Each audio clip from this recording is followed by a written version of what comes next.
accused of just wanting attention. So I kind of walked out of the hospital. I don't know how I managed to get out, but I did. And then next day I got picked up by police about 2 hours later because they chased me by my phone. And yeah, that's why I left the hospital, so I told them. And I got taken back and they spoke to a doctor and I got a different doctor who was really nice. So even doctors treat you different. I think it's because if they don't understand something, even they're scared. For Nova, my way of dealing with things was basically self-harming. The words pretty much speak for themselves, but in here this is a list of stuff that I want to do. I've done quite a few of them, so I would like to be able to help and give something back and help other people, and also become a peer worker at Nova. I can't even read it myself. I've put down I want to be better at keep a journal better, so I can see the good things as well as the bad things for when I'm down. A few other things like I don't want to be a self-harmer anymore. This is what's called a path, and it's basically, you can do it all different ways. You can do it in writing or pictures. I chose pictures because I kind of like creative and stuff. And basically it's what my dream is to be able to do it. And the dolphin at the bottom is because I want to swim with dolphins. I love horse riding as well, so that's why there's a horse. And I'm really into cats, which is why I've got the tigers, because they're just really big cats and I would love to own one. I find it easier seeing it with the pictures and stuff, just because I understand pictures better than words. But that's just part of my learning issues.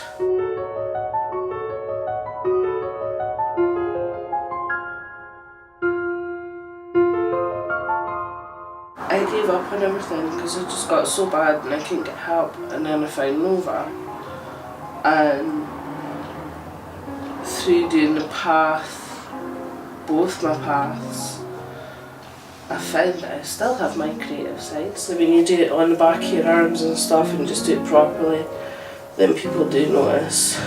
But I have more than just the two. I have, this one's very important to me because that was for my son, who's adopted, so I kind of lost him. And the dates are when he was born and when I last saw it. The other really important one is this one, which is my daughter, who I also lost to adoption. And the dates are the same date she was born and date I last saw her.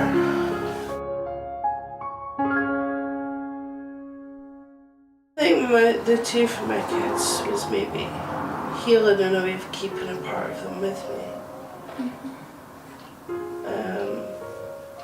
But even as they get a lot of hassle and called a lot of horrible things.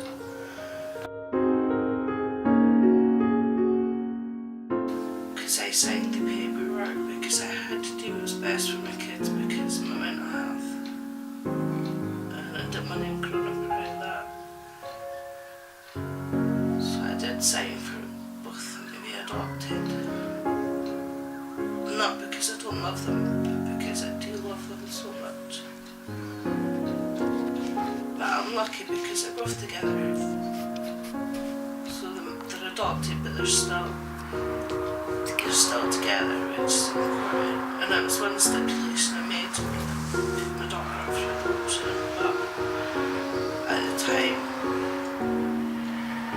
my mental health was just really bad and I was struggling with put back on my antidepressants.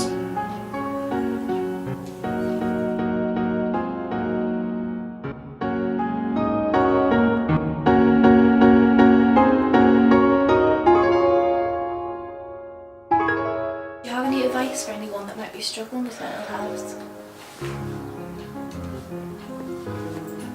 Be honest. Find a doctor that you trust. which I finally managed to do. I can tell him about anything. I actually was that honest at my appointment a few weeks ago, and I actually broke down, and I've never done that in front of anybody, and I told him everything, and he actually sat and listened. He didn't judge me. So yeah, find a GP even that you know you can trust and talk to.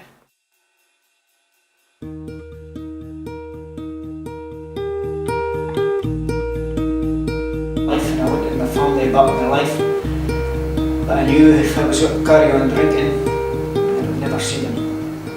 Accidental overdose because I'd been drinking and still taking my antidepressants. So I was in hospital for a week. And did that change me? No. As soon as I come out of the hospital, it was the first thing I went, well, the Papa. And it was actually one of my friends that actually said to me, and I think it was like a wake-up call. And I think that's somebody trying to tell you something. And that's when I said, well, maybe I it's time to change, or try and change. Because I'll never forget when I was in hospital, I didn't care if it was actually somebody there, or if it was in my mind. But I felt two hands on my shoulders. And somebody says, the angels will look after you. Just knew myself, I had to keep myself going, keep myself motivated. It was hard. But with time, everything, that's what they say, but give it time, it just doesn't happen overnight. Nothing just happens overnight. You've got to keep yourself going. You've got to keep yourself positive. You've got to keep rid of the negative thoughts. Keep yourself positive. You hear so many. That was the thing. You always said, "Oh, I want to do this. I wish I could do that. I want to do that. Why can I not do this? Why can I not do that?" But that's what I say now. I say, "I will do this. I will do that." Say that. I wish I could. I will do. And it's just, I was actually at a meeting at Adoption, and I just saying to myself, I was getting the help for all the project workers and everybody else. And I just got this idea in my head. I wonder if I could do for them. I wonder if I would be able to do their job. And I thought about it for a long time. I would like to, I would like to help people.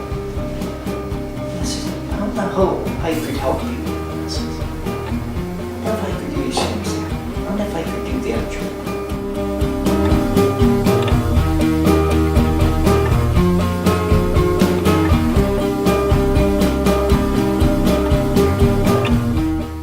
So that's what I did. I went, applied for a course in college.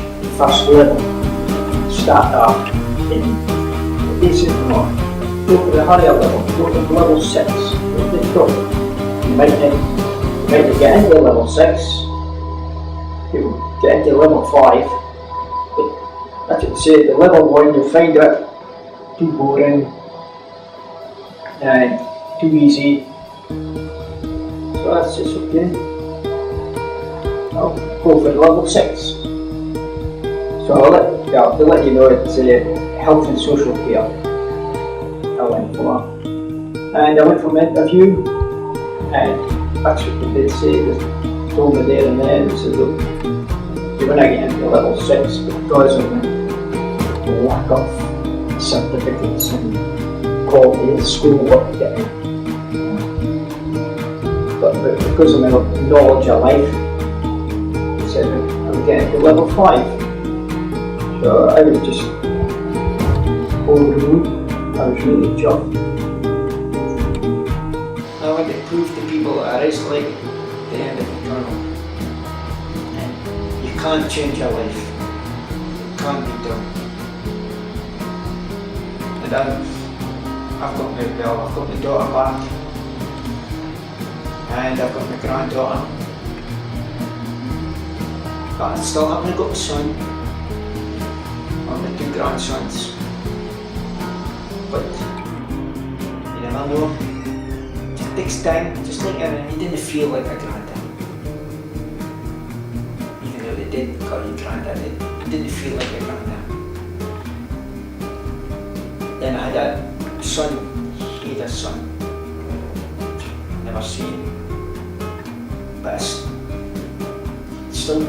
still wasn't a granddad. To me, that's me. I wasn't a granddad. I know when I became a granddad, when I got held my granddaughter, who was 4 days old, and I held her in my arms. And that's when I knew I was a granddad.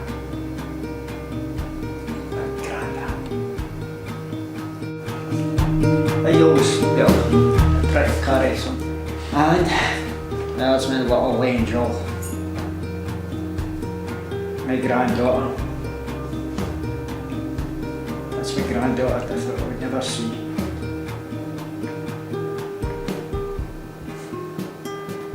Aye, that's what it's all about. See, we are going to the computer every day. Try to go in every day. You've got positive quotes, motivational quotes, and I write them down. It inspires me, keeps me going. This is Walt Disney. If you can dream it, you can do it.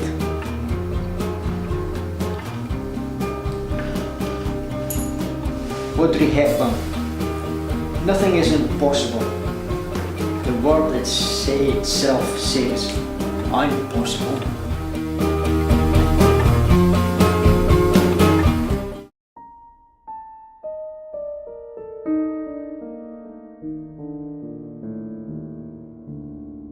It really can be quite a struggle just to deal with day-to-day things. And the first time I ended up in hospital, I think I was only about 17 or 18, and it was because I'd taken about a third overdose of paracetamol, and my family put themselves forward and said that if nobody did anything to help me, that they would go to the press.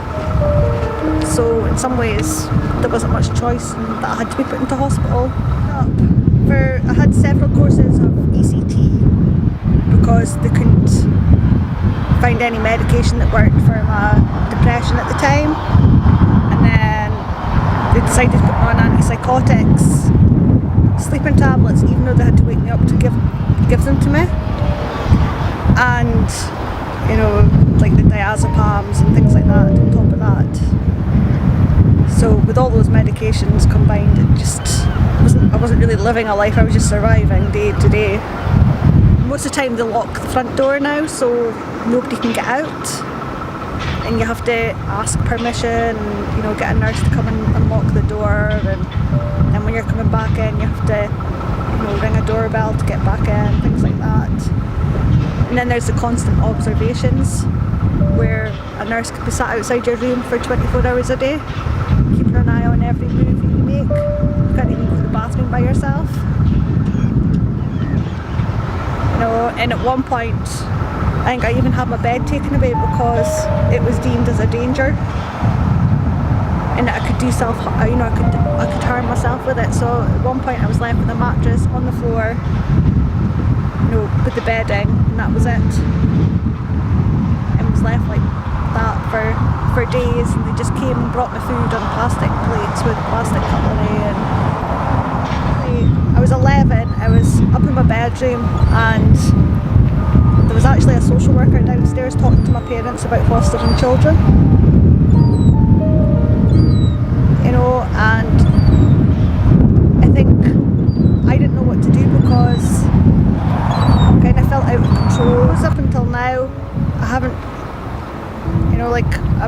friends last week, a couple of friends last week, and I actually got a bit surprised at the end of the day, kind of sitting back thinking I've just done something that was quite normal and met somebody for a cup of coffee, and thought, I haven't done that before. No, I'm 35 and it's the first time I've met up with a friend for a cup of coffee like that. It kind of felt quite overpowering a bit, because I just kind of thought, you know, in some ways it's a shame that it's taken this long for me to be able to experience that, but at least I've done it now. I knew about, you know, the abuse that had happened to me, and it was still happening at that point, and the fact that my parents wanted to take in other people's kids. You know, I wanted to be able to protect those other kids as well. I was just pleased to be asked to become a volunteer, you know. It was like, I don't know, I just felt that it meant that I could offer something, and that somebody saw some good in me that, you know, I'd be able to use and help others. Oh, the fact that, yes, I know I set fire, you know, to a flat and things, but it doesn't mean that I'm a complete psycho and that I would go about killing people and things like that, you know. I think there's too much emphasis, you know, here on the news about somebody's been stabbed by somebody that's got mental health problems. You know, it's as if we hear about that a lot more than people that have just been stabbed by any other member of the public. And it's creating a bad name, because, you know, we're not all, you know, going to go out and do that, and it is such a minority amount that actually do it, you know. And the fact that most people suffer mental health, you know, I think people shouldn't be ashamed to talk about it, and to be able to open up and to let others know, you know, what they've been through and things. Because I think the more that people share,